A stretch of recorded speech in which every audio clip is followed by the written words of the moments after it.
a glitch which was needful that we sort it out for the webinar to hold. That was why we had that little delay. We sincerely apologize. Without wasting much of our time, we'll go headlong into the webinar and presentation. Before we do that, for those who are joining our webinar for the first time, it's important we tell you who we are.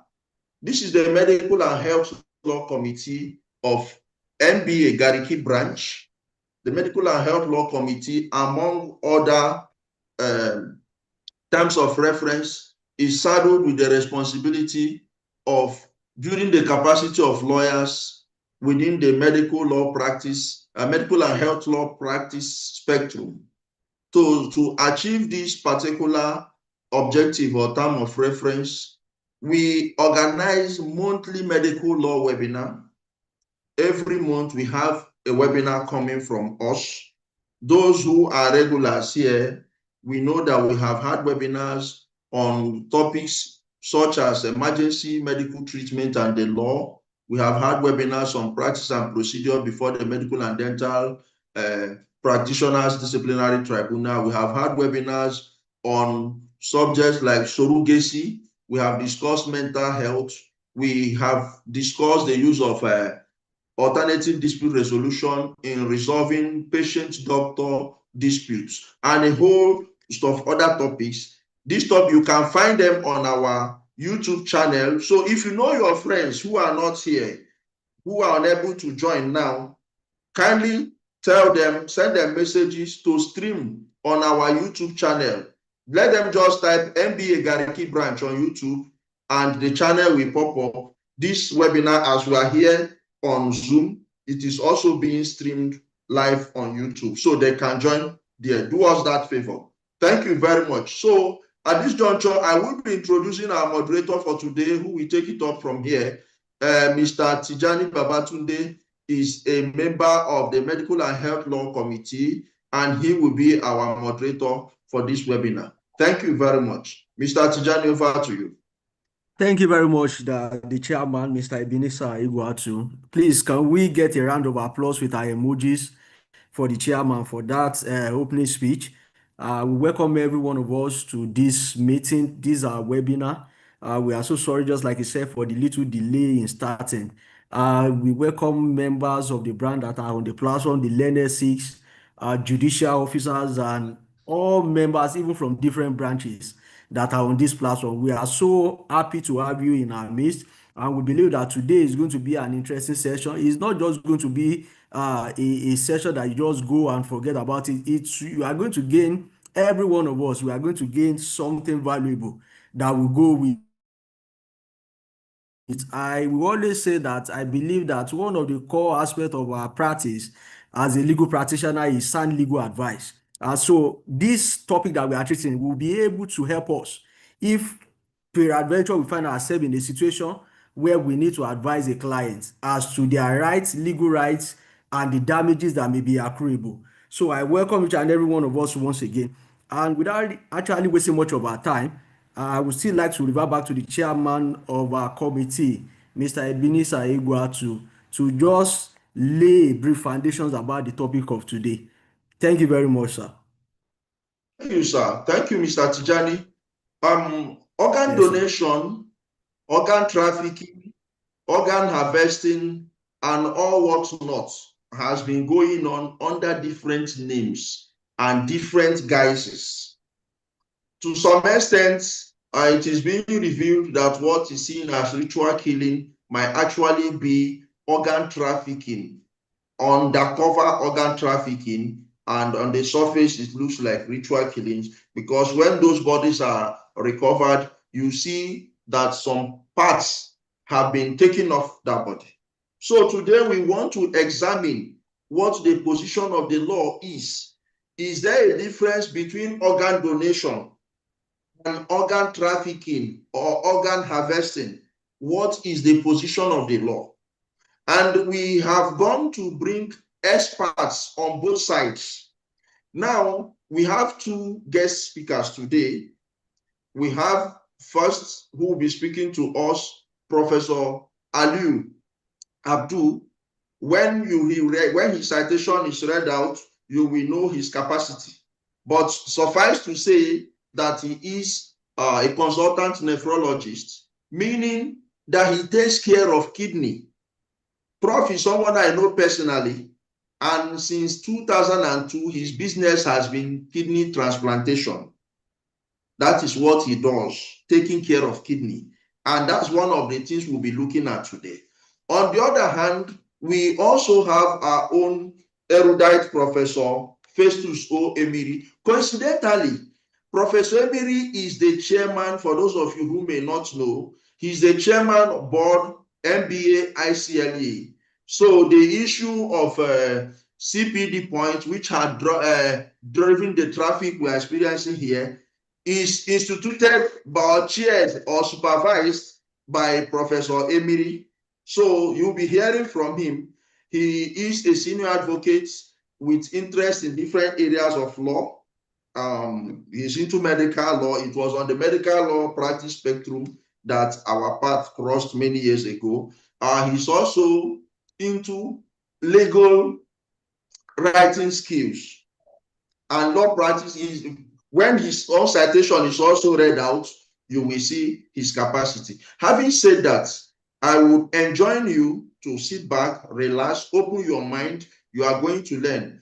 After the two presentations, we take our questions. So Professor Abdul will commence, after which Professor Emiri will come on board. Please note down your questions. After that, we will take your questions. Thank you very much. So on behalf of the committee, we want to welcome you all. Thank you and enjoy the lecture. Thank you very much, Mr. Ebenezer. Over to Mr. Moderator. Thank you very much. As in moving us forward, I will crave our indulgence to permit me to go through the citation, the brief profile of our speaker, and then the speaker will have the floor. Please, I crave our indulgence to please listen attentively. This is somebody that is very loaded. Please let us concentrate and gain something valuable from this. Ladies and gentlemen, our first guest speaker this afternoon is an accomplished medical practitioner, a professor of medicine, and a consultant nephrologist, just like the chairman of our committee has said earlier. He obtained his MBBS degree in 1994 from the University of Jos, MSc and PhD degrees from the University of Witwatersrand, Johannesburg, South Africa in 2010 and 2021 respectively. Our speaker qualified as a specialist physician in nephrology after obtaining the fellowship of the National Postgraduate Medical College of Nigeria in 2006 and later obtained the Doctor of Medicine degree from the same institution in 2021. He also had a certificate in project management in global health from the University of Washington and holds a diploma in research ethics from the Center for Bioethics and Research in Ibadan. Professor has been involved in various research work, clinical services, training, and community service. Specifically, he has been involved in kidney transplant since 2002. That's very commendable.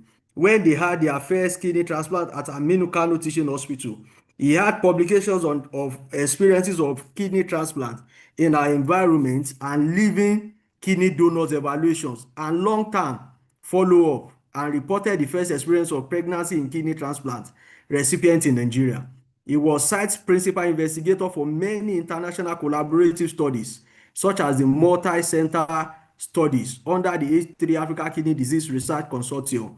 He is also co-investigator in research collaboration with Vanderbilt University Institute of Global Health, such as R3 study and VRAMP grants and VNet grant, as well as co-researcher in the Bill and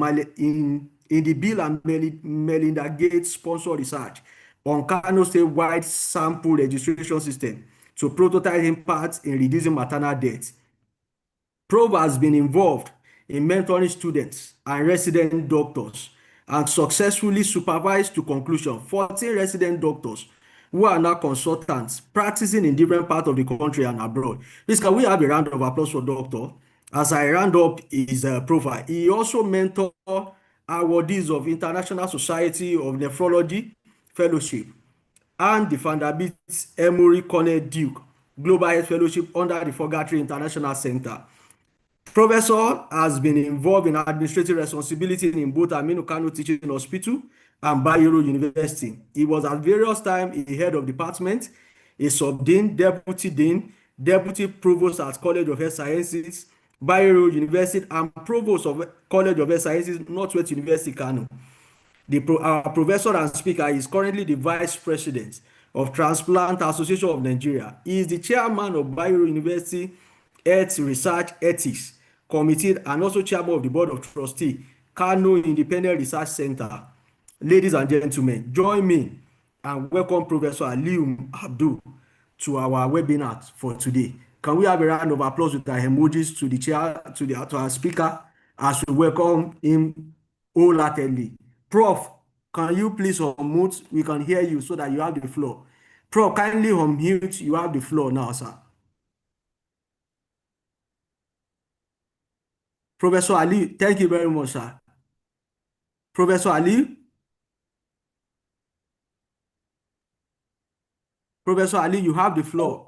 Okay, let me see if I can unmute him Yes. from here. Okay, Okay, he has unmuted. Thank you very much. Thank you very much for your kind introduction. I don't know. You are so generous with the introduction. I hope you have not risen the expectation of the audience. So, we have to do it because of what am I being starts to able benefit. to share my screen now? Can you allow me to share my screen? Yes, you can go ahead, sir. You can go ahead, sir. No, the host should allow me. Okay. Hello, Dami. Please make it possible for Prof to share his.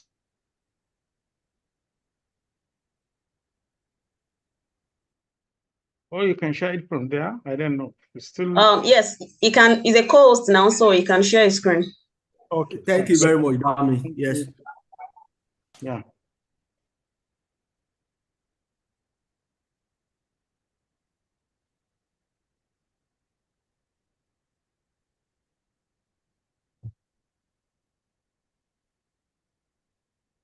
Yeah. Are you seeing my screen now? Yes, Professor. Yes, can yes, see we your can. screen.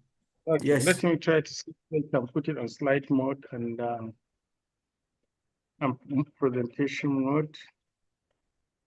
No. Okay, it doesn't matter if you're seeing it.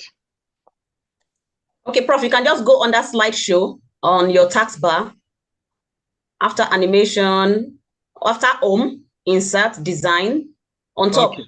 Okay. Yes, you see slideshow after animation. So you can start from the beginning.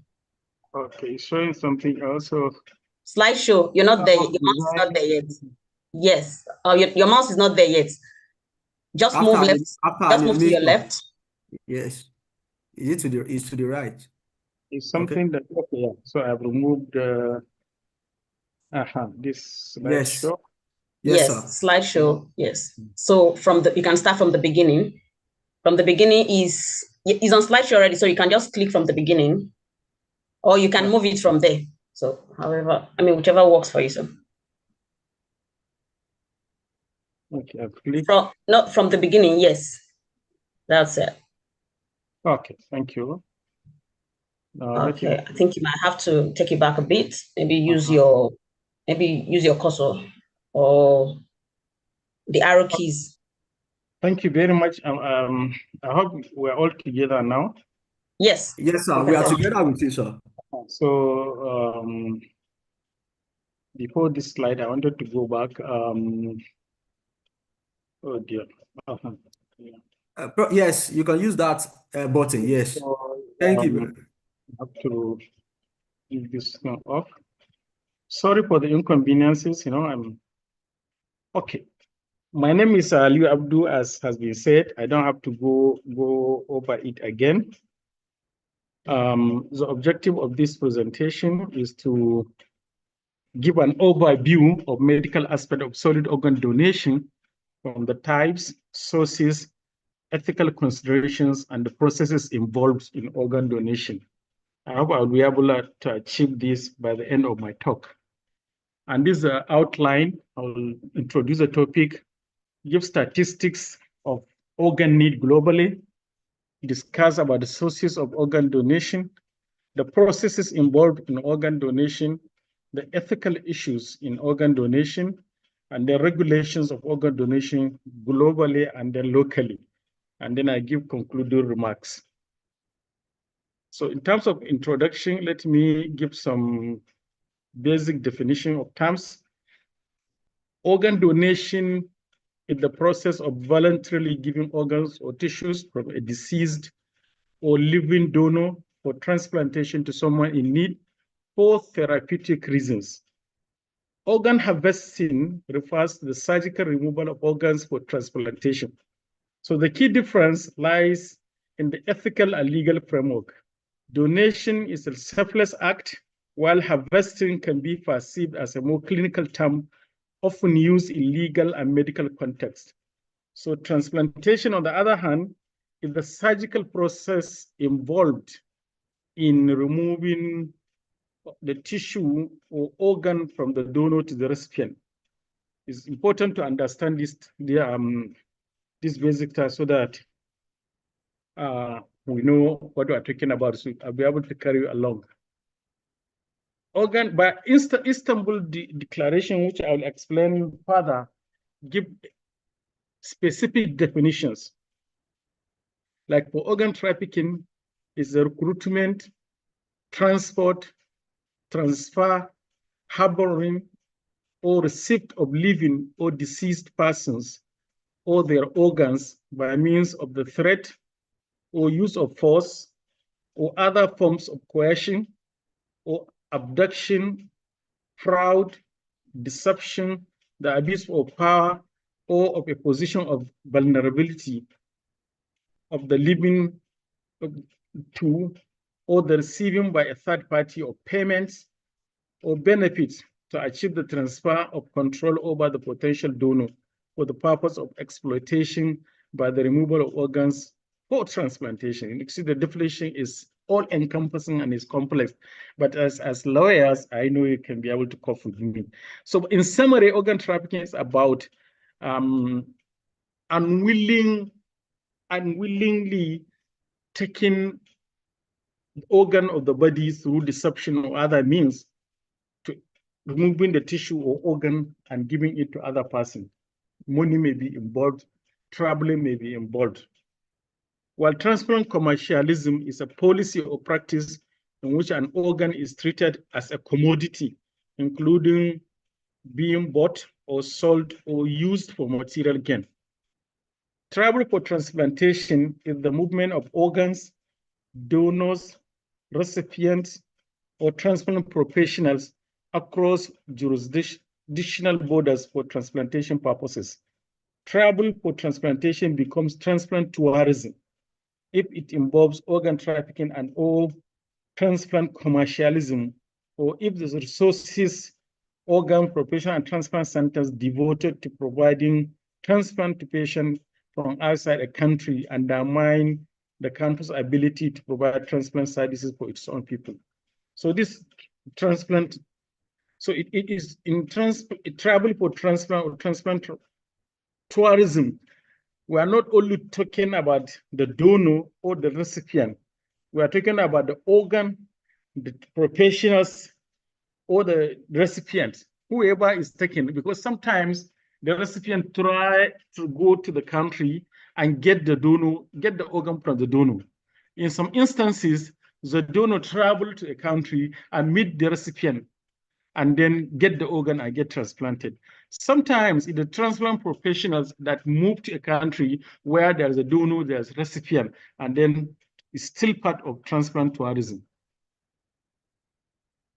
But when we're talking about organs, we should know that different organs and tissues of the body can be transplanted, ranging from liver, lungs, pancreas, heart, bones, skin, and intestine.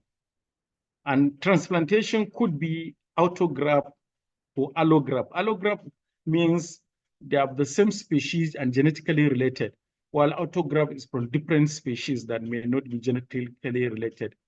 While xenograft is from animals that are cloned for the purpose of their organs. And this has gone far now. So to buttress different types of organ can be transplanted, look at this data from number of transplants done in the US in 2016. You can see majority of the transplant involve the kidneys. More than 50, close to 60% of transplantations done in that year are kidney transplants. And then liver follows, and then heart follows, and then lung follows. And small number, they get more than one organ, like heart, lung, or kidney, pancreas, or pancreas alone. So when we say organ transplant, it's not only kidney transplant we're talking about, but for the purpose of this presentation, I will limit myself to kidney transplant in most of my slides, because this is where we have the experiences in Nigeria. Apart from cornea transplant and of recent bone marrow transplant, we don't have much experiences in other organ transplantation in Nigeria. So for the purpose of this presentation, I will limit myself in most of my presentation to kidney transplantation. There is a big gap between the number of patients requiring transplant and those who manage to receive one.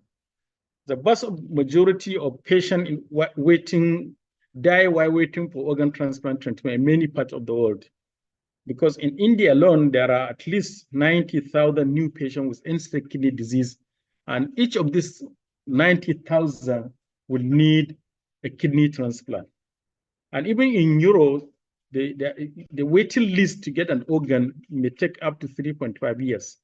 Even in America, the data is an old data in the 90s, where the waiting list kept on increasing from 28,000 to up to 50,000 in the early 90s. And this data is telling you from China, small is the same thing, more than 63,000, close to 64,000 people are in need of organ transplant in China. Similarly, in Taiwan, close to 11,000, Korea 9,000, Saudi Arabia 3,700, and so on. So the organ need is very, very high globally. And the same thing here is the data from United Kingdom. If you can see, in terms of heart, about 95 people in that year where this data was provided are waiting for heart transplant. But actual transplant, those that are waiting are over 100, but those that could not get are over 100 again. So heart, there's no much competition in it.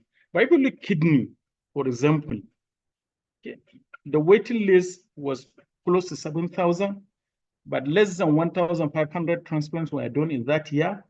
And donors that are willing to donate are only 790. So you can see the gap. Close to 7,000 in need, 1,500 got, and then those that are willing to give are only less than 1,000. So the gap is there. And this is what is driving people to all sorts of things, the existence of this gap. And still, if you see at glance, okay, number of people on the national waiting list as in August 2027, 116,000. And only 33,600 transplants were performed in that year. Okay. And about 20 people die each day while waiting for organ transplant in the United States of America. So you can see the gap. The need is very huge. And the same thing is in India, where cadaveric donation, okay, the need is over 2 million people in need of the kidney. Only 6,000 are available. And for liver, close to 30,000 are in need, and only 1,500 is available. And for heart, over 50,000 in need, only 15 is available. So you can see the gap again. It's a serious issue. The gap is very wide. But look at it. If we get one donor, you'll be able to save up to 8 people with organs and up to 50 people with tissues. So if we can get more donors, get the list that are waiting may be reduced. And what are the sources for organ transplantation? There are 3 sources broadly. Okay? Could be cadaveric. Cadaveric is dead or dying patient, giving his organ or tissues removed and give to people to save their lives. Living is a live person willing to donate his kidney and to save a life of another person. While the third is alternative organ sources, like the animal organs, the xenotransplantation I mentioned. Animals are now cloned and genetic changes, mutations are induced so that human bodies can accept their tissues. Of recent this year alone, we have heard about the heart transplant from a pig, and we have had the transplant of kidney from a pig. Even though they didn't survive long, but they got the organ and they survived, but only for a short period of time. And now people are talking about artificial organs. So researches are going on to see how can organs be, artificial organs can be generated to support life. And then people are now talking about the stem cells. Okay? Using the stem cells, you generate the organs. Like now, you get stem cells, and then through laboratory manipulations, you'll be able to direct those stem cells to produce the organ you need. Because stem cells are the sources of organs in early life. So if you get stem cells, you can manipulate it and for it to generate an eye, for it to generate a heart, for it to generate a lung, for it to generate a heart, all for the purpose of transplantation. And the rest now, worldwide, in developed countries, in terms of source of organs, is between the xenotransplantation and the generation of organs from the stem cells.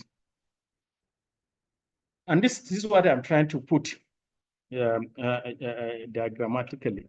Organ donor, or an organ from a living donor, and the living donor could be related or unrelated. And the relationship could be blood related or emotionally related, like spouses, I'll discuss later. Or unrelated, which must be regulated. And I'll tell you the problems of unrelated donor transplant. In terms of cadaveric donor, you can get organ from patient that had brainstem death. Brainstem death is a controversial area. I will discuss it, but we also call them heart beating. The patient, his heart is beating and is breathing, but the brain tissue is dead. So we call it brain death. And then non-heart beating, which is the classical death we all know. In terms of cadaveric patient, once a person dies, or his or her organs may be donated if the person consented to do so before he passes away. A person explicit consent to donate their organs while still alive, or presumed consent can be used in some countries. That brought us to the choice opt-in or opt-out. In opt-in, while you're alive, you indicate that you are an organ donor, that when you die, you agreed that your organs or tissues can be taken and be donated to patients that need them. While opt-out, that's practiced in some countries like Spain, anyone who has not refused consent to donate is presumed to be a donor. So if you die now, government don't have to call your relative to start seeking for consent to remove the organs. Because unless if you refuse consent, it's assumed that you have already agreed that your organs can be removed. Okay, if possible, the deceased person may be kept on life support once they have died until the organs can be taken, in order to preserve the organs until they are removed. So this brought us to the concept of medicalization of dying. In other words, the process of removing the organs take a lot of time, and then preserving the organs for them to be viable to be transplanted may also take time. But if the managing team, if the person has signed consent that he agreed to be an organ donor, even after his death, especially the brain death, or even the natural death, can be put on a machine that can take care of his breathing and the circulation of his blood, so that the harvesting team, the team that are to come and remove the organs will be ready to do that. So that time, the patient is dead, but keep a mimic life on him through use of machines so that the organs can be taken later is the medicalization of dying. It's a very controversial area, but now I'm dealing with the lawyers. The dead donor rule said that vital organs should be taken only from persons who are dead. And the ethical and legal battle is on the definition of death. This brain death versus classical death. But fortunately, this argument is much less in most countries now. So there's typical definition of death in each country. So if the patient satisfies the criteria for brain death, and it must be certified by 2 independent doctors that this patient has attained brain death. So the organ can be harvested. And the controversy is this defining brain death. Thank God now there's improved technology, and then there's improved understanding of how the body functions. But even at that, you need 2 independent doctors to come and say, yes, this patient is brain dead, even though he's breathing, even though his heart is beating. So the concept of brain death has been the ethical and legal justification for a lot of organs to be used to save lives. And then in most countries, brain dead organs are the main source of transplantable organs. But there has been persistent questions about whether patients with massive brain injury, apnea, and loss of brainstem replication are really dead. As I mentioned earlier, and this argument about what is brain death, what is biological death, are they the same, is sorted out in most countries now. There's a clear-cut definition of brain death, and a patient that is brain dead must be certified by 2 independent physicians. And this issue of medicalization of dying is also controversial. Okay? So patient lives are prolonged even when the death is imminent.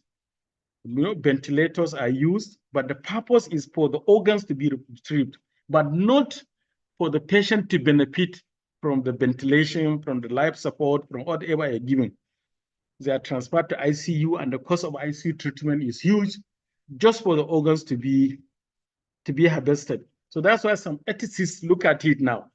This patient, you are making him to suffer, put him on unnecessary machines while he's not gaining any benefit. It's just for the benefit of moving his or her organ. So it's becoming issues of contention and a lot of debate and ethical things.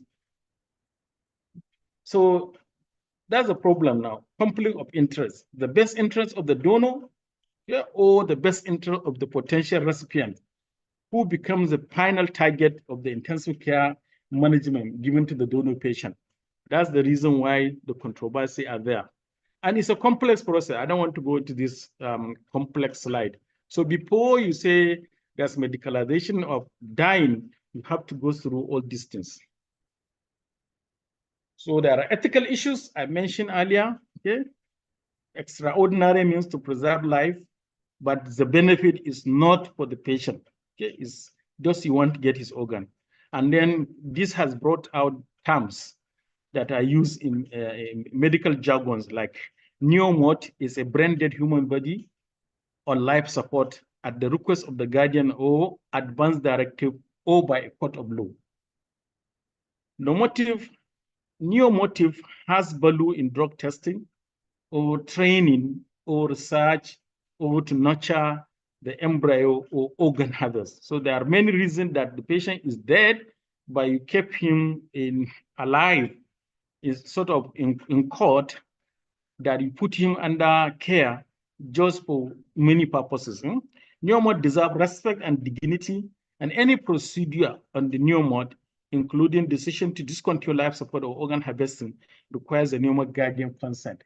These are in the guidelines, Nigerian guidelines, even though we don't do cadaveric transplant. So this issue of gap, widening gap, in most developed countries, the cadaveric donation is the main source of organ. unlike here in developing countries like Nigeria, in Nigeria, we don't do this cadaveric organ donation. So in developed countries, you indicate in your driving license that you are an organ donor. In the case of accident or sudden death or some casualties, then when you die, just indicate, you have already indicated that your organ is ready to be donated to the person in need. So in the place where I train, the way we put medical team on call waiting for emergency in gynecology, okay, pregnant women in labor room and waiting, emergency team waiting for them to come. We also have emergency team waiting for news of deaths to go and harvest organ. In fact, they even travel by helicopter. Like now in Abuja, they landed in Nyanya or in some of the suburbs. Like there is a massive accident and the casualty is full of patients that are dead or are dying. They just take up from National Hospital on their helicopter as a team of organ harvest. You just sort out the dead and dying patient. This one has indicated it's the organ donor. So there's a team interested in harvesting the liver. There's a team interested in harvesting the lungs. There's also a team interested in harvesting the cornea. And another team is interested in harvesting the kidney. This is how it works. So cadaveric donation. So in developed countries, this is the main source of organ. And that's why there's a huge gap. And not everybody consents to give his organ after death. So many reasons, religious, cultural, social, and so on. So that's why the number of donors, potential donors, is low, while the number of people in need of the organ is ever increasing. So the device means, how can we increase this cadaveric donation? One, a lot of education. People are being educated that why you should be an organ donor, and so that if you die, you don't have to carry your organs to your grave, and then the organs will eventually be eaten by termites and so on. So instead of that, you can agree when you die, your organs can be harvested and give to people in need. And then another option is mandated choice. Everybody should indicate their wishes so that there won't be confusion, okay? And then people should take this opt-out option. Like in Spain now, they don't have a waiting list. The waiting list is very short. Immediately you need an organ, tomorrow, next tomorrow, 1 week, you'll get your organ. Unlike in New Year's, when you can wait for 3.5 to 4 years waiting for an organ. So then there's issue of incentives, incentivizing the donation. Like now, if you agree to be an organ donor when you die, the government can say that, okay, we'll take care of the funeral cost, the financial issues involved in the family settling your debt and all this. Or the government can decide to honor you. They give you OFR or MON because you agree to be an organ donor when you die. Or in some countries like in Iran, the government take the funding of the transplant. When you agree to be an organ donor, and you don't have to have somebody specific that you want to give to the organ. The way we do blood donation in blood bank, so that's what they do. They said you are an organ donor, you are ready to go to the hospital, and you are ready for your kidneys to be removed to be given to somebody who's in need.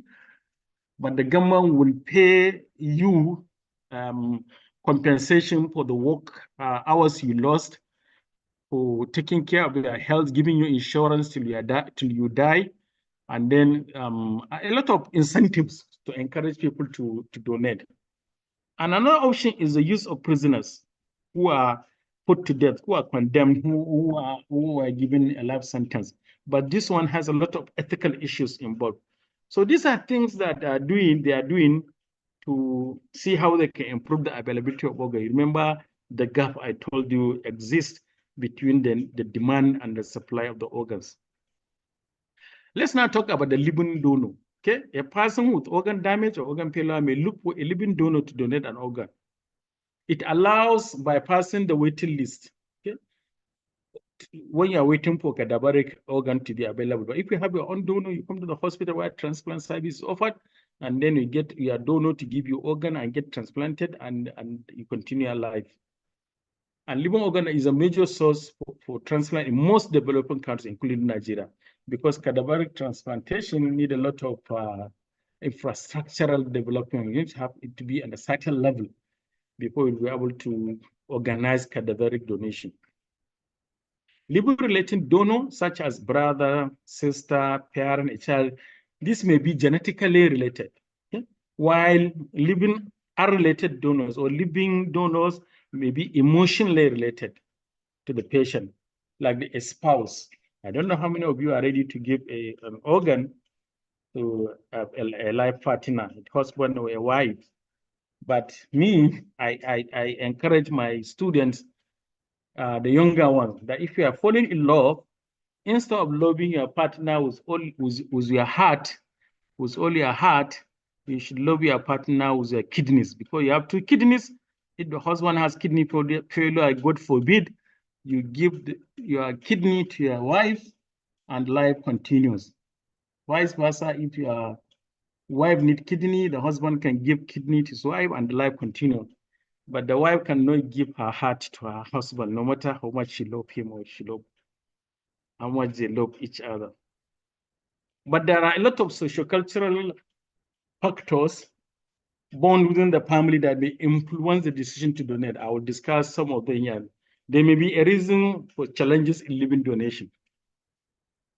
Like what are the donation can be prearranged if it is living donation. You can take your time and arrange. Unlike cadaveric, when you are waiting on the list, when the organ is available, you just call you whether you are ready or not. You just come and take the organ. And then because of this time you have, okay, you have better preparations, okay? And then the success rate is much higher compared to cadaveric donation. And then the matching is better between the recipient and the organ and the donor, because this genetic relationship is very important. We'll discuss it when we come to processes in organ donation. And then psychological benefit for both the donor and the recipient, because you get this instinct, self-fulfilling that you have helped somebody, you have brought somebody out of death through your charitable action. And then the recipient is also happy that he has gotten somebody who has helped him and has brought him back to life. However, there are challenges. This possibility of undue influence and emotional pressure and coercion too, especially family pressure. Okay, somebody may feel pressurized to donate. Okay, your cousin, your brother, even when you don't want to donate, but you don't want to come out to say that you will not donate because your fear of affecting your relationship or affecting family ties and so on. And also cultural factors, like in our society where it's men-dominated affair, you can see that women are more pushed to be donors because the men have this predominance and in terms of decision taking and so on. What of living unrelated donation? The donor and recipient may be known to each other, but not emotionally close. They may be co-workers or they may be complete strangers.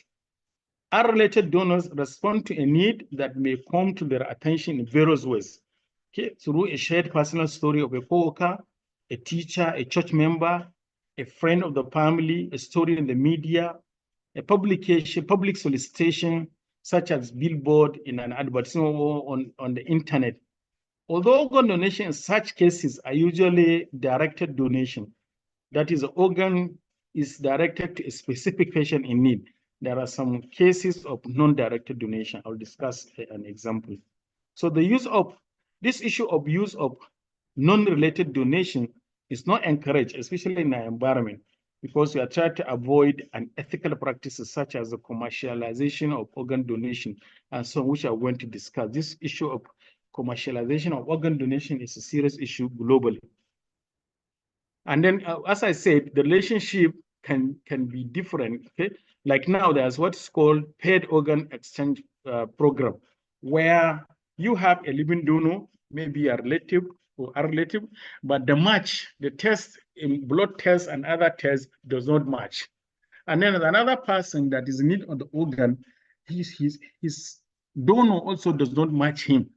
But if they take the donor from the other recipient, this recipient matches it, and his recipient matches the other donor.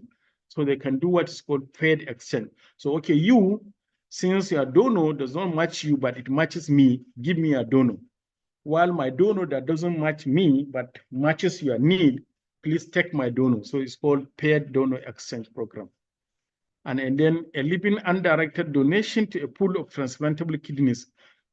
So if you have a patient that's on the waiting list, he doesn't have a match. So his potential donor can go and say, okay, this hospital, this my brother, I want to give you a kidney, but we don't have good match. But in case you get a patient that has that's in need of kidney, but we have good match, so can you take my kidney? Hoping that the brother, that your brother may get accelerated on the waiting list. So accelerated attention on the waiting list. So because if there's an organ available, he will be preferred than other patients on the list because somebody from his family or somebody, a friend for him, has come and donated to a pool. Okay, there's also the issue of domino transplantation. Domino transplantation is organ that is gotten because of sickness. So somebody has a sickness, for instance, in a woman, there's a issue with the cervix, but then the treatment requires that the cervix and the uterus and the ovaries should be removed so that the patient will be well. But there's somebody who is in need of ovarian transplant. So this is an ovary that was removed for medical reasons. So that ovary can be given to that patient. So there are disease situations that can cause removal of an organ, not necessary for donation. So in this situation, if there's somebody, instead of throwing out that organ, if there's a person in need and it matches his need, then he can be transplanted. And this is what is called domino transplantation. This commercialization of organ donation is a serious thing worldwide. And it is there for a very long time. It has been there for a very long time. Like this in the early 80s in US, it was discovered that there's export of cadaver kidneys for transplantation. Okay, so people are dead or they are killed in some places, and the organs are sent to US for transplantation of people that are in need, but who can buy them well. But this has led to a lot of legislations that made it almost impossible for it to occur. And in the 90s, there was this case of physician that became widely published and that led to striking up of the medical register of one practitioner in Great Britain because he's involved in paid organ donation. And this relating living donor pairs was started in the early 70s in India, and it grows many folds in the mid-80s and up to now before the establishment of strong legislation. It also will be reported in Egypt, Iran, Korea, Pakistan, Malaysia, and South Africa. It has been estimated that 10 to 40% of all transplants in Brazil and Chile are done using pet donors, despite the existence of legislation banning sale of organs. And there's speculation of it is present in Nigeria. If you're interested, you watch this documentary both in print and also on the social media platform. It is in the YouTube if you're interested. This is a reference. It's a cover story that discovered the occurrence of pet organ donation in Nigeria. It's a serious problem worldwide, as I said. You can see typical donors are from Latin America, South Africa. Okay. And then the recipient mostly are from Middle East, Australia, okay, North America, and so on. So it's a serious problem. Okay, and it's international is estimated to generate between 600 million and 1.2 billion dollars in profit per year, according to this report. So it's a serious business worldwide. That's why it's taking a lot of attention. And if I talk about epidemiology, this commercialization of organ donation, the actual number is not known. Nobody will tell you because it's something that's done in secrecy. A lot of secrecy is involved. So it's difficult to take statistics appropriately. But there's this systemic review that examine the published number of patients who purchase organs. There are about 6,000 of them. They traveled over a period of 42 years, and about 21% were reported to have paid for their transplant. And as this CNN report of an illegal organ harvesting ring that was broken up in Pakistan that involved 8 individuals who had conducted our 328 operation for wealthy patients in 2023. So as recent as 2023 is going on. And it was estimated that up to 1,500 transplants were performed and about $31 million exchanged hands in a single center in northern India. The donors were fed as meager as $500, can you imagine? While they make a lot of millions of dollars. There's this Korea is reported about 22,000 patients that underwent overseas organ transplantation. And then most of them are, of course, paid. And in the United States, 373 foreign transplants were documented, and 90% of them were kidneys. So these are some of the references if you're interested. So it's a worldwide phenomenon. And what are the meanings of this commercial organ donation? Okay. It leads to proliferation of clinics that lack most basic facilities, because a standard hospital with well-trained and ethically sound professional will not go into this menace of commercial organ donation. And patients are hospitalized for a short period of time because they want to reduce the cost and increase the profit. Hence, the donors and the recipient workup is sometimes not properly done. A recipient, they have high incidence of rejections of the organ, severe infectious complication, a lot of cancer after transplant, and high incidence of surgical complication. And cases of transmission of infection through transplanted organ have been reported both in India and outside India. They are reported 1 to 1.8 incidence of HIV infection in Arab patients who underweight paid organ donors in Bombay alone. And you know, most of these organs are underworld, people of the underworld. They are drug abuse people and so on. So they're all prone to all these transmissible diseases. And donors usually have psychosocial issues post-donation, beginning with regrets, because most of them, they were caused into because of financial problem.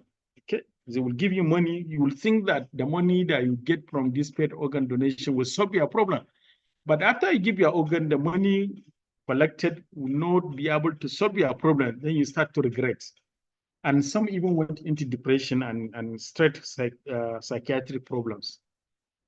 So what are the categories of this illegal organ donation? Okay, it occurs in 3 broad categories: criminal organ trade, traffickers. Okay, they use force, they use they deceive their victims into giving up an organ. Okay, or victim formally or informally agree to sell the organ and are cheated because they are not paid for the organ or are paid less than the promised price. And then the one that involve vulnerable people, including migrant workers, homeless, or the illiterate, which are treated for ailment which may not exist, and then their organs are removed without their knowledge. For example, they said you have appendicitis, they want appendectomy for you, and then they end up removing the appendix and removing the kidney. It's very unethical. Okay, what are the process of organ donation? So we have seen the types, the forms, and so on.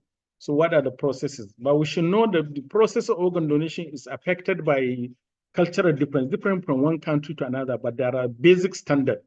Okay, the public policy, such as different legislation regarding organ donation, the type of disease organ donation, we have mentioned the opt-in and the opt-out, and even the living donors. Some countries agree only to living related. Like in Nigeria, most of the centers we only do living related. We limited this living related because of its complexity.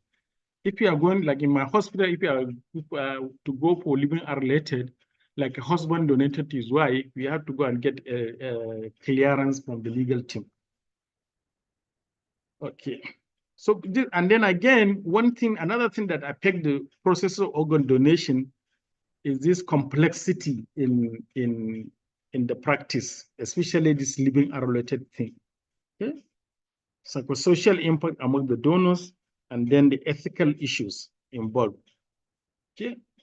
So, but the minimization of possible harmful aspects depend on careful selection and follow-up of donation candidates. So, because it's important to have processes that protect the donor and also the recipient, so that the process will not lead to another complication. And then the decision process must be voluntary and informed. And then comprehension of personal experiences during all aspects of the donation process are very important. So what are the framework for decision making? Okay, for you to agree to go on with organ donation, the donor candidate must be considered, he must be screened, and he must have minimum criteria to be certified as a fit donor. And the intended recipient too, he has his own factors. Is he fit to receive the organ you want to give him? Does he have complications that may affect the organ? Or the donor may have some infections or some disease condition that may be transmissible. You give me kidney and give me HIV infection. It didn't help me, because HIV infection will kill me. I will kill the kidney that you have given me. So the recipient, is he ready? Because after the surgery, he will be under immunosuppressive drugs. So is he ready to take these immunosuppressive drugs? Does he have some medical condition that contraindicate the use of these medicines in him or in her? So if they have this type of situation, so you don't have to waste somebody's organ to give it to him because he cannot maintain the organ. And of course, the transplant program of the hospital, I gave you an example. Most Nigerian hospitals, they only do living-related kidney transplant program. And then Nigeria, we don't even do the cadaveric transplant. Only in Lagos recently, I learned that they have enacted the law. They have processed a bill, and it has gone into second reading in the State House Assembly. They are trying to enact a law that will enable cadaveric transplant only in Lagos. So we hope to see how the bill will end. Will it reach the stage of being signed into law? I don't know. And then will the other National Assembly copy from Lagos State House Assembly to enact a law that will enable this type of something? I don't know. So there are more. For you to arrive at the decision to make a donation in a sane environment, so these three conditions must agree with each other. And then why do we have to screen the recipient? What is the objective? Because we want to ensure that the transplantation is technically possible in that patient. I gave you an example. And to inform the patient risk and benefit of the transplantation. If you give you organ transplantation, you need to be on drugs. These drugs are expensive. This drug must be taken. And then these drugs have side effects. Okay, so there are risks, there are benefits. And then to ensure that the recipient chances of life are not compromised by transplantation. For example, somebody has a high risk of cancer and giving drugs that will cause cancer. It didn't help him. So he must understand that one. He must ensure that graft survival is not limited by premature death. For example, somebody has coronary heart disease, okay? He's prone to having heart attack, and you're now giving kidney transplant. So the risk, he died with a good kidney. So this is what we don't want. Dying with functional allograft, it pains us seriously. And make sure that you identify measures to be taken to avoid peri or post-operative complication. So the worker will tell you that this patient may likely develop some complication. For example, if he has history of reaction to anesthetic drugs, so if you give him anesthesia, he may likely react and may even die. So you have to be sure that this one. So the assessment now is stepwise. Step one is orientation. You need to be understand, you need to know the financial implication and then what type of support the patient has. Step two is clinical evaluation. Make sure that he doesn't have any coexisting medical illnesses. And then you need to know what his type of kidney disease he has, because some kidney disease, they may recur after the kidney transplant. So you have to know his social habit. If he's a drug addict, it's a waste of time to give him kidney because we waste the kidney because of poor compliance. And you also have to physically examine the patient to make sure that he doesn't have other complications. And then step three, you have to now do some laboratory investigation, check the blood, check the infection profile, check the heart, do some radiology investigation like ultrasound, Doppler, and so on. And then also you do immunology, because it's through this HLA typing that we'll be able to know that there's much or there's no much. It's very, very important. Part of the donor evaluation, you have to assess medical, surgical, and assess fitness for the surgery because he is fine. Why should we take him to the theater while he's not sick? So you have to be very careful so that he will not die in the process. But in the process of donating an organ, a very healthy person and go and meet his death, it will be very painful. And then to ensure that he has two normal kidneys so that he will not remove his kidney and then he will start looking for kidney in the future. Okay? And then exclude transmissible disease. I mentioned how kidney transmit HIV infection, for example. And also to make sure that you have provided a comprehensible information. The patient must be able to make an informed decision to donate. This education is very, very important. And then you need to take the history and then evaluate him medically. Okay, and then take his past medical history to make sure that he doesn't have any other disease that will affect the process of the donation. And you have to also take physical examination to make sure that he doesn't have other diseases. And also make sure that he has been get clearance from the mental health, dietitian, social worker, and so on. And also the donor investigation also is stage 1, stage 2, stage 4, different type of tests. And most importantly, you must go for psychosocial evaluation. Okay. Plan session with trained, experienced health professionals. This will help determine if a donor candidate is psychologically fit for donation. It addresses donor candidate's concern if he has some concerns and ensure potential psychosocial risks and benefit of kidney are disclosed and understood. If he has some concern, the donor need to be protected. For example, if truly he's trying to donate through family pressure, if he open up to the physician should be able to protect him. I don't have to, if you're under pressure, I will not allow you to donate. I want somebody to donate or upon his own will to donate. So if you have problem, and I will do it in such a way that there will never be a family question. We are not disclosed. I said there's no much. This recipient and donor are not good enough for donation. Close. There's nothing like something that he has refused to donate or something. So donors are always protected in a very good transplantation program. And then this psychological assessment is also very important to procure donation and to prevent further until the resolution of the issues. Okay, so there are absolute contraindications to kidney transplantation. It's not that every donor that comes and with his every recipient that comes donor, you just go ahead and transplant that guy. No. Okay, so you have to now make sure that he doesn't have any of the contraindications. Okay, for donation. Some of the contraindications are absolute, some are relative. Absolute, like obesity, you can advise the patient to go and do some weight reducing exercise. Obesity just to reduce the risk of surgery and to make sure that the wound has healed after the donation. And then this is important, this family history of diabetes and hypertension and cancer, to make sure that he doesn't have the risk of looking for kidney later on. And to make sure that he doesn't have history of transmittable diseases and so on. Okay, the next aspect of the presentation is ethical issues in organ donation. Okay? Very, very important. The patient, the potential donor must give his consent. Okay, for evaluation first, to be able to undergo these steps of evaluation. And then another consent to donate when he is found to be fit to donate. Why do we have to get his consent to evaluate? Because during the evaluation process, you may discover that he's also sick.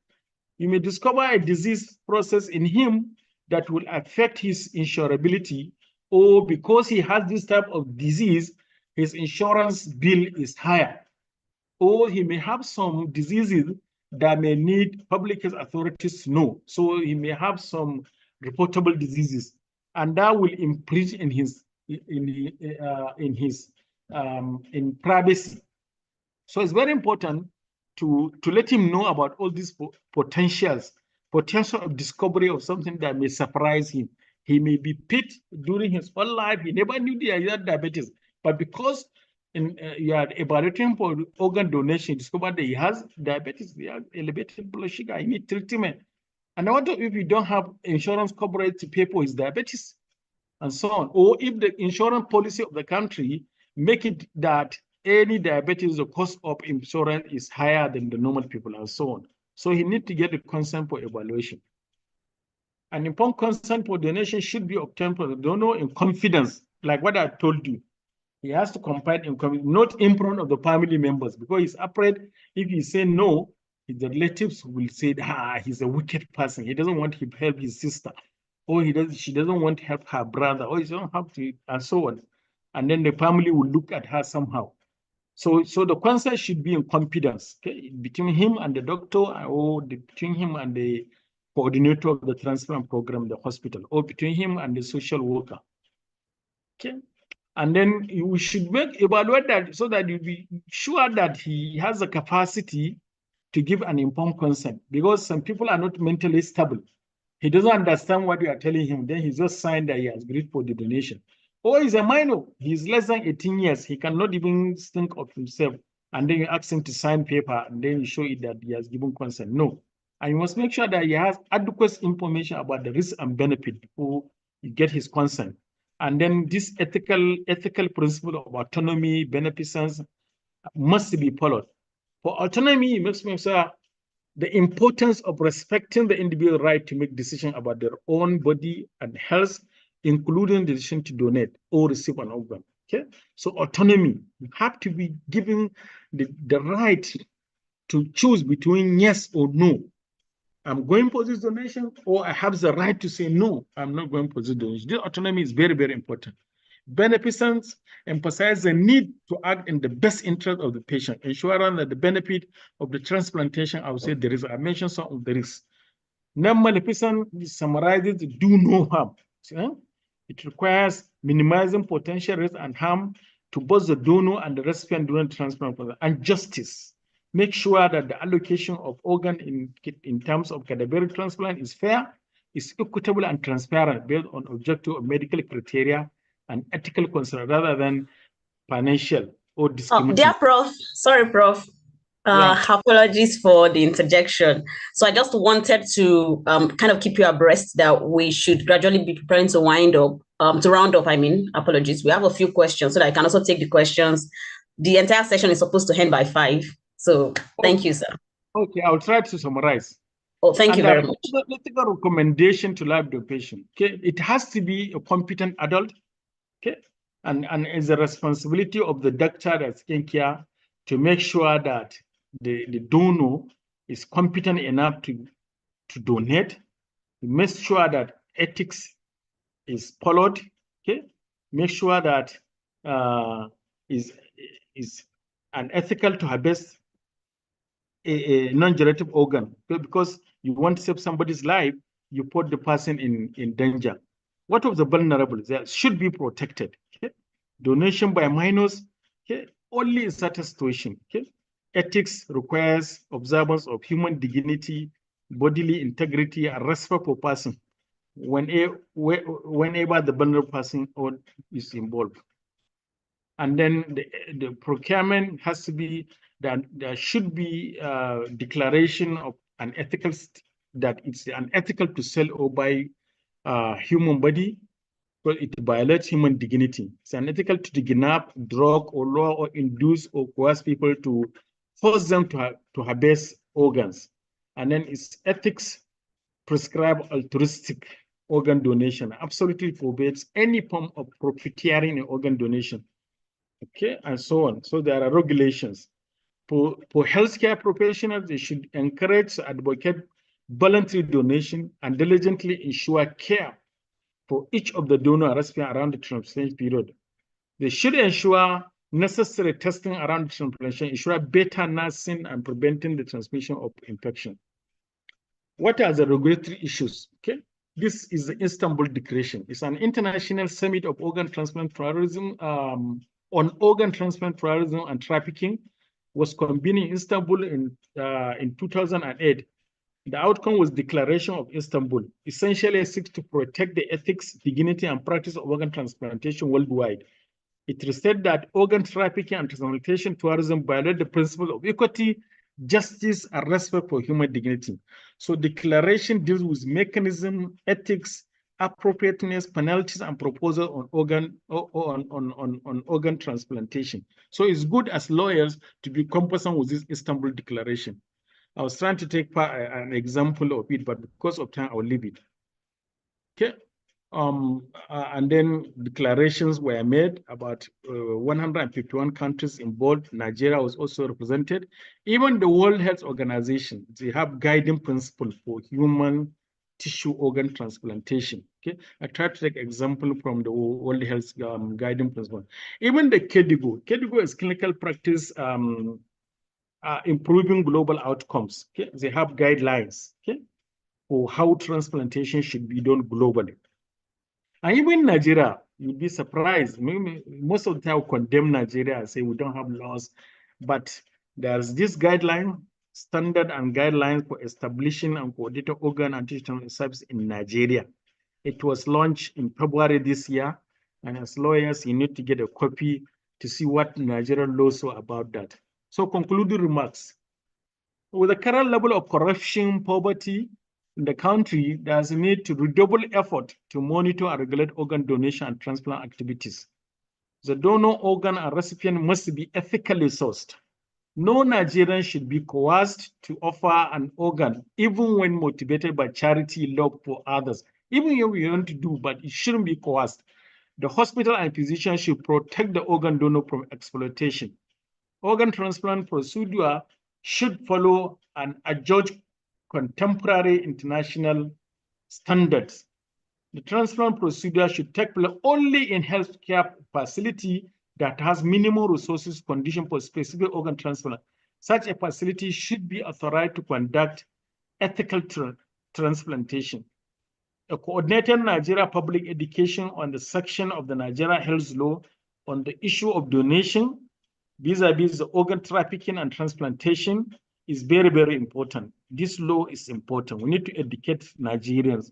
The lawyers, the MBA must champion this one. The human rights organization should champion this one. And organ donation and transplantation guidelines should be processed into the National Assembly and eventually become enacted as a law. So thank you very much for listening. I'm grateful. Thank you so much, Professor. We are so grateful for the time taken to dissect all the topic to dissect the topic and everything that you have informed us. We are so grateful. Please, this is the time for questions. If you have any questions for Prof, kindly raise. Also post it in the chat box, as we have been people that are on YouTube, also that are part of, because this space could not, it was not possible for this space to accommodate all of us. So some questions have been posted on YouTube channel, and one of our members is going to be taking them to your hearing. So please still bear with us as the question keeps coming up. I have somebody here that is raising his hand to ask a question. Okay, so before we take the questions of the person, Mr. I would have Farouk, preferred that the person would type it out so that we can conserve time, because the webinar is going to close by exactly 5 p.m. So, and time is of essence. So if the person raising his or her hand can kindly type the question. Mr. Farouk, please do well to type in your questions on the chat box so that we can read it out and save time. And also for the purpose of any other person. I'm just going to take some of the questions I can see on YouTube. So we want to appreciate everybody who, due to their inability to join on Zoom, graciously migrated to YouTube for us. Thank you very much. So yes, so I'm just, okay, so the questions on YouTube are moving so fast because it's like real-time chats. Okay, so there's a question here. Is there a local law regulating organ transplantation? So that's one question. So Prof, would you want me to ask the questions in batches, or you would answer a question? Let's utilize the time. Let's take in batches, about 3, 4, 5, then we answer them. Okay, so perfect. So the first question is there a local law regulating organ transplanting? There's another question, can a minor donate? Then there's another question. Sorry. Okay. So I'm trying to fish for more. Okay. Okay, in the case of an accident, will the organ harvest team wait to ask for consent from the victim's family, or are they allowed to just go ahead and harvest whatever organ they are taking? That's the third question. Then I'm trying to see if I can make it 5 so that you can take it in batches of 5. Okay. Then there's another one, an informed decision to donate. Can the family of a deceased person consent to the donation of the deceased organ where such consent was not given before demise? That's the fourth one. Then the last one. Okay. In the case where the decision is to be made on the spot and there's no proper time for informed consent, I believe, how do you ascertain that the donor is properly informed and not acting under duress? So those are the 5 questions, Prof. Okay, thank you very much. Let me start with the last one so that I won't forget. You know, a living donation, there's nothing like emergency. It has to be planned. So this issue of emergency does not even come out. Please, the consent process should be followed appropriately. The patient should need to be well informed and make sure that he assimilate the information, not just giving him a pamphlet to read and then ask him to sign a paper. You make sure that you educate him and he understood the information you're giving to him. So in living donation, there's nothing like emergency. Family to consent before, if the person does not give his consent, is not accepted. The family can give a assent or the consent for the organ to be removed, even if the patient has indicated that he's a donor before he demise. The consent of time must be sought, unless in the country where they do opt out. I mentioned countries that they do. I give an example of Spain. They do opt out. Naturally, it's assumed that you have donated your organ. If you're not interested, go and document that you are not an organ donor. So that's why they don't have to wait for anybody to give consent or so on. But this one opt-in, even if it's confirmed that you're an organ donor, you don't remove, or your organs are not removed until the consent of your somebody close to next of kin give consent. So the family cannot take decision on your behalf after you are dead. It's not allowed. Local law in Nigeria, yes, but it's grossly indicated in the National Health Act of 2014. It covers some aspect of organ and tissue transplantation. As lawyers, you should know better than me, but it's grossly inadequate. Thank you very much. I've answered the questions. Oh, sir, I have some questions here on the chat box. Permits me to just go through them one by one. Okay. And there's a question here that says, how long can the organ cell be active before the transplantation procedure is concluded? That's the first question. The second question says, can organs like the heart and the liver, which are not in PS, be completely donated and donor survive, like kidney donor? Then I have another question here. Prof, I hope the questions are clear, sir. Yes, I'm getting them. I'm taking notes. Prof, sir, yes, I'm with you. Did you hear my question, sir? Yes, I got them. I'm taking note. I've taken note. I'm here. I'm with you. Yes, he had you. He had your questions. The next question I have here, he said, in the process of performing operations to transfer organ, the defense of violence not fit injury be available to medical team against I think this question is just asking about medical and professional aspect of medical and professional negligence. I didn't get it. I didn't get this last one. Is there any protections for medical staff that is working or that is okay, let me take it again. Can you hear me, sir? Yes, I'm with you. Can you hear me, sir? Yes, I'm hearing you.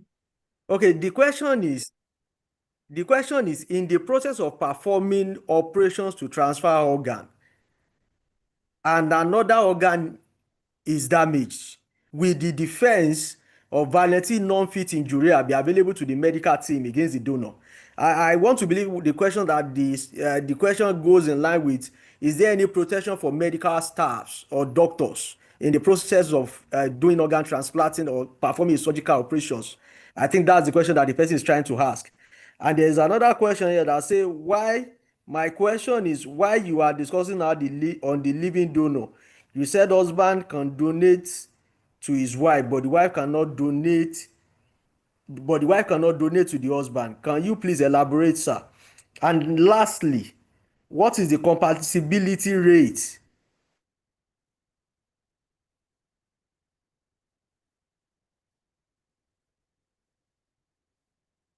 I lost you. I don't know that participant. I was me. I lost him. Okay, I think he went offline. So Prof, you can just take the ones, you can answer the ones you had so that we can continue. Yes. Let me start with the last one. I didn't say a wife cannot donate or a husband.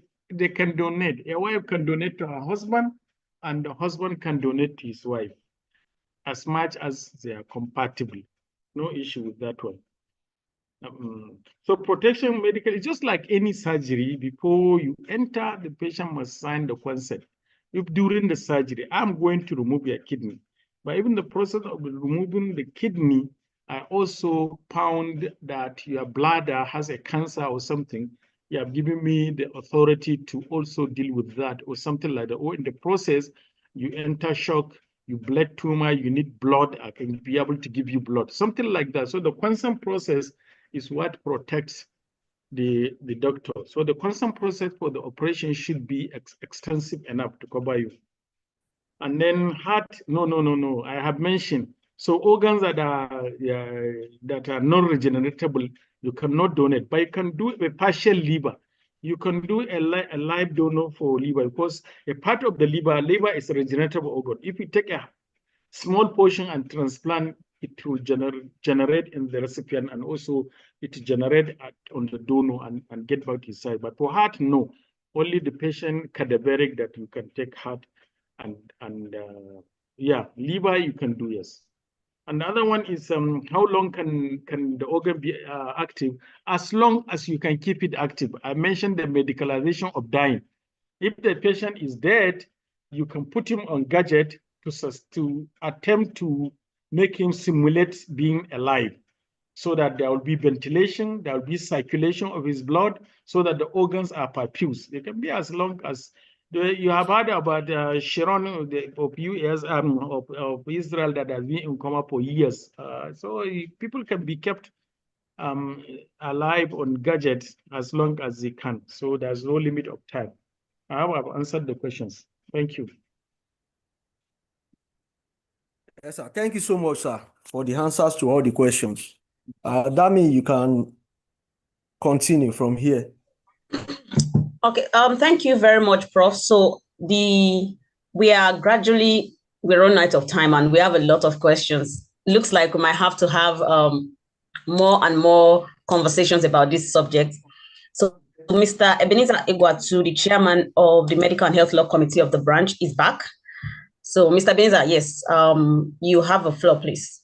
So I think I just, made you co-host. So yeah, okay, you can speak.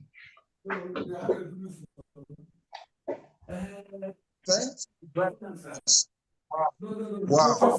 That's all I can say from here. Prof, thank you very much. Learned colleagues, we will all agree that Prof has done justice to this topic. And like Oliver Twist, we will want some more. So if you want some more, put it on the chat box. If you want Prof to come back, put it on the chat box so that we have a continuation of this discussion. It is robust and highly educative. That is on one hand. And we have two guest speakers. And as you can see, the first speaker, the time is not even enough for him to exhaust his own his own presentation. So on that note, we will be having part 2 of this lecture, of this webinar, as quickly as possible. Ordinarily, our webinars is once a month, but I don't know, because from next week, our branch law week activities kickstarts in earnest. So we may have to appeal to our distinguished guest speakers to squeeze out time and give us first week of August, so that we conclude this one, then do our regular August webinar sometime in 20th of August, when we shall be discussing health policies. So you will get the details, but our theme for our discussion in August will be health policy. That webinar we hold on the 20th of August. As you already know, for those who are regular, we usually announce the next topic when it will for next month. So, Prof, on behalf of the chairman of Nigerian Bar Association Gariki branch, we want to thank you, and by extension, members of the Medical and Health Law Committee, who are the conveners of this webinar. We want to thank you sincerely, sir, for your time. I know your schedule. I have an idea of your schedule, sir. Are you able to squeeze out this to share this knowledge? We are deeply grateful. We cannot thank you enough. We want to appeal, sir. After the lecture, I will call. Let's see how we can get a date in first week of August to complete this particular session, now that it is still on hot. We will not be able to get our CDP points now. We will conclude it in our first week lecture because of a lot of technical hitches. I myself have been out from Zoom. I was following from YouTube. As you see, the webinar is oversubscribed. So what we will do, maybe in the completion of this webinar, we might stream via YouTube so that it can accommodate everybody, and we will have our CPD points allotted to us. Because if we do that now, certainly a lot of people will be disenfranchised. They won't be getting their CD points. Some people who hopped in and the network threw them out. So on that note, we also want to thank our erudite professor, Festus Emiri. Prof is on YouTube. He has been following this lecture on YouTube. That's our second speaker. Because of the oversubscription on Zoom, he could not come into Zoom. He could not get a space. He kept trying, so we had to redirect him to YouTube. So he is on YouTube. By first week of August, God willing, praying that the two speakers their schedule will agree, we come and have a concluding session of this webinar. At that point, our CD points will be fully awarded to us all.